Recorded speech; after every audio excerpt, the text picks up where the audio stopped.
I'm terrified. I'm trying to make sense of what happened last night, but I can't seem to. Things happened, strange things, but my memory is hazy and scrambled up. But the implications... Alright, I've got to calm down and start at the beginning.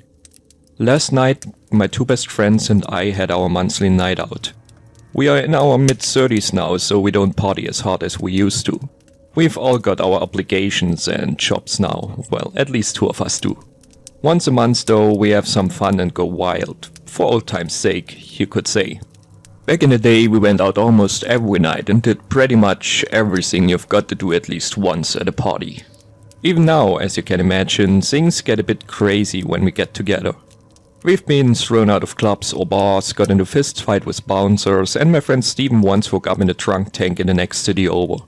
We still talk about that one. What happened last night was an entirely different story. We met up at Martin's place. Most people would call him a free spirit. He's an amateur magician and doesn't have a steady job otherwise. He works here and there to make ends meet, but spends most of his time playing his music. We met up at his place because of his outstanding sound system and his record collection. There's nothing better than listening to some good old rock music, exchanging stories and having a few beers to get the night going. Yesterday, Steven brought us a little surprise. It's nothing dangerous, just like E, he said as he handed me and Martin a small orange pill. We sat together a bit longer and had another beer before we went out. The truck kicked in right when we entered the first club, and let me tell you, whatever that shit was, it was crazy. We had an absolute blast. Unfortunately though, it was cut short when Martin got into some trouble with a group of other people. For once, we opted against escalating the situation and left. We were all dead. Alcohol didn't help one bit. As we stumbled through the streets, we had no clue where the heck we were even going. I remember us stopping at a late night store or a gas station to get a few more beers, but that's about it.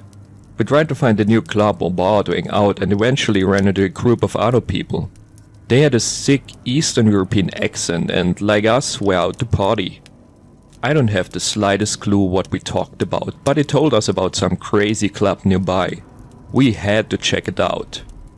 Of course we went, the goddamn idiots we are. From here on out things get hazy. We followed our new friends down a few darker streets and back alleys.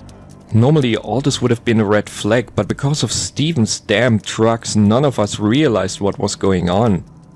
I don't know how much time passed, but we finally entered some old rundown building and went into some sort of basement club.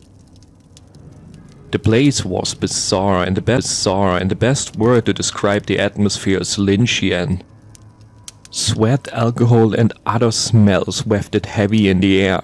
The entire club was gloomy and only illuminated by dim red light bulbs that dangled from the ceiling. The music that played was as strange as the rest of the club, a mixture of low psychedelic ambient and drone music. People were sitting on the floor everywhere, huddled together in groups, some wearing grotesque outfits. Here and there people looked up, scanning us as we entered, but most seemed to be trapped in their own world. I remember seeing a person in a fursuit, sitting in a corner shaking and shivering. Others stood around him, giggling at whatever was happening to him. I can't tell what was real and what wasn't. The further we went in, the weirder things got. I saw people sitting around a giant abomination of a bong while others nearby seemed to have unrestrained sex on the floor right there. Looking back, we should have left the place then and there. Sure, we'd done our share of weird shit and sometimes took E, but we never went too far down the rabbit hole. This place here seemed to be the very bottom of it.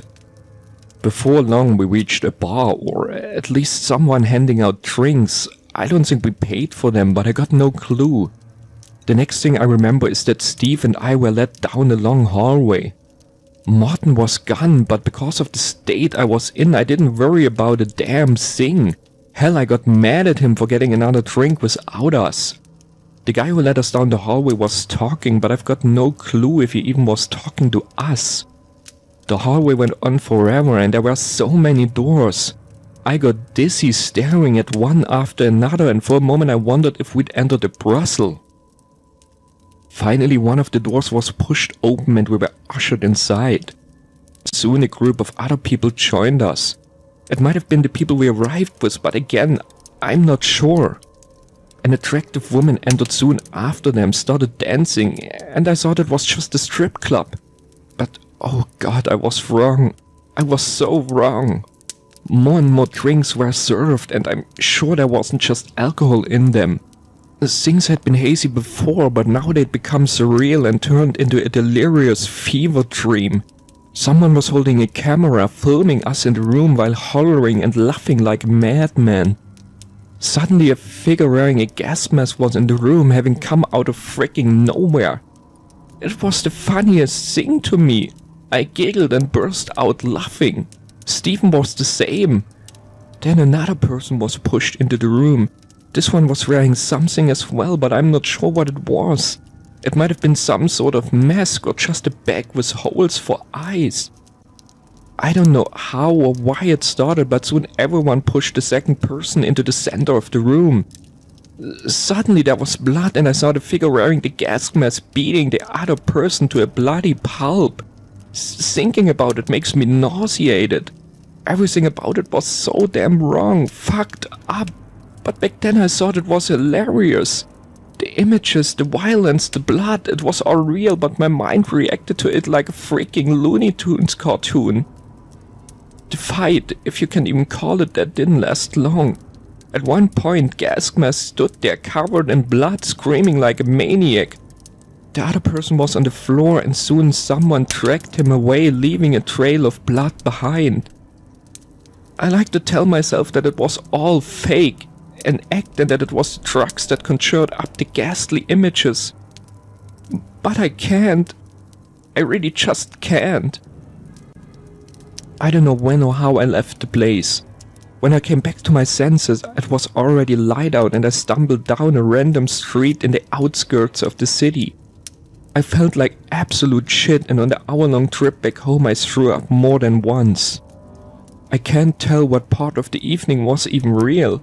However, Stephen too remembers the club, the room, and at least part of what happened there. This is not all though. There's one more thing that's more disturbing than anything else. Neither of us could get into contact with Martin.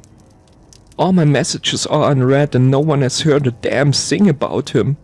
I tried his landline repeatedly, but it just keeps ringing endlessly. I'm shaking whenever I think of last night or what I saw.